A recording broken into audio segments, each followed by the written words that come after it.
అన్న ఇప్పుడు రీసెంట్ గా చూసుకుంటే ఇన్స్టాగ్రామ్ లో మీద ఒక రీల్ వైరల్ అయింది. దాదాపు 10 లక్షల మంది చూసిరు, అంటే 1 మిలియన్ మెంబర్స్ చూసిరు. సో దాంట్లో కామెంట్స్ చూస్తే ఏమో వాళ్ళు మీకు పైసలు ఇచ్చి చొప్పించినట్టు అని ఉంది. మీకు ఎవరైనా పైసలు కానీ లేకపోతే ఏమైనా వేయడం కానీ ఇచ్చి చొప్పించినట్టు జరిగిందా? అన్న, ఇవి కామెంట్లు అయితే మనం పట్టించుకోవద్దు. ఎటువంటి ఒక రూపాయి కూడా ఎవరు మనకి ఇవ్వలేదు. ఈ కైజర్ న్యూస్ దేవు సారు, తర్వాత ఇంకొక ఛానల్ కి సంబంధించిన వాళ్ళు ఎంత హెల్ప్ చేసినారు అంటే చాలా హెల్ప్ చేసినారు. ఏ విధంగా అంటే డబ్బుల విధంగా కాదు. దేవు సారా అయితే నాకు లాయర్ను మాట్లాడి పెట్టినారు, రామ్చల్లా సార్ని. అది కూడా ఒక్క రూపాయి కూడా మన దగ్గర నుంచి ఆశించకుండా ఆయన పిల్లోని చూసి మా పరిస్థితి చూసి ఈ హెల్ప్ చేసినారు. మీరు అనుకున్నట్టు డబ్బులు అవి ఇచ్చి చేయించేది అయితే ఈ పాటికి నేను ఎక్కడో ఉండేటోడిని. హాస్పిటల్ ఖర్చులకు కూడా డబ్బులు లేని పరిస్థితిలో ఉన్న నేను, వీళ్ళు డబ్బులు ఇచ్చిన వాళ్ళ దగ్గర ఏం ప్రూఫ్ ఉందో తిమ్మనండి. వాళ్ళు అన్నం తింటారో ఏం తింటున్నారో అర్థం కావట్లేదు. నోటుకు వచ్చిందల్లా మాట్లాడితే సరికాదు కదా. వాళ్ళ దగ్గర ఎవిడెన్స్ ఉండాలి. నా దగ్గర ఎవిడెన్స్ ఉన్నా కానీ గవర్నమెంట్ పట్టించుకోవట్లేదు. వీళ్ళు ఎట్లా అంటారన్నా?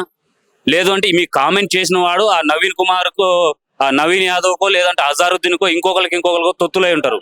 అంతేగాని నాకు ఎటువంటి ఎవడు రూపాయి ఇవ్వలేదు. సో ఆ వీడియోలో ఉన్నది మీరు చెప్పింది మాత్రం మీ మనస్ఫూర్తిగా ఉన్నదేనా లేకపోతే అన్న, అది నా బాధ, నా మనస్ఫూర్తికి కాదు. అది నా బాధ, నేను పడే వేదన. మీరు ఇప్పటికైనా వెళ్ళి మా ఇల్లు చూడొచ్చు, మా బాబును చూడొచ్చు, మా పరిస్థితి కూడా చూడొచ్చు. అప్పుడు మీకు అర్థం అవుతుంది. వీళ్ళు ఏంటంటే కామెంట్లలో వాళ్ళ నోటుకు వచ్చినట్టు పెట్టినంత మాత్రాన మనకు పోయేదేం లేదు. కొంతమంది వేరే వేరే విధంగా పెడుతున్నారు. వాళ్ళకి వైఫ్లు, అమ్మ, అక్క, చెల్లి అందరూ ఉన్నారు.